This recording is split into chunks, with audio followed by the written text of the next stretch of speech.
এক নম্বর হাদিস শরীফ, আখরিস দিনাকা ইয়াফিকাল আমারুল করিম। হাদিস শরীফের অর্থ, তোমার ইবানকে খাঁটি করো, অল্প আমলই জান্নাতের জন্য যথেষ্ট হইবে।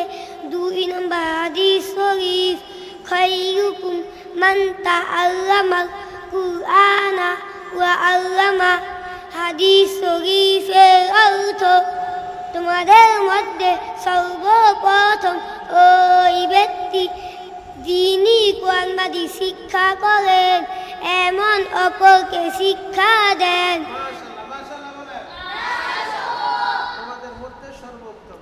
জীবনের প্রথম মাইক ধরছে সালমান, এর আগে কখনো মাইক ধরছো তুমি? এই জীবনের ফার্স্ট? জি।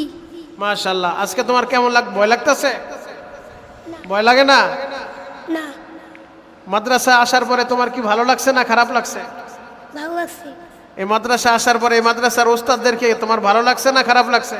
ভালো। মাশাআল্লাহ। তো আমাদের এই ছোট্ট সালমান যে জীবনে ফার্স্ট টাইম মাইক্রোফোন হাতে নিছে এবং আপনাদের সামনে হাদিস শরীফ তেলাওয়াত করে শুনিয়েছে, আমরা সালমানের জন্য দোয়া করব। আল্লাহ পাক রব্বুল আলামিন সালমানকে যুগশ্রেষ্ঠ আলেমে হক্কানি রব্বানি হিসেবে কবুল করুক। সবাই জোরে সোরে বলেন আমিন।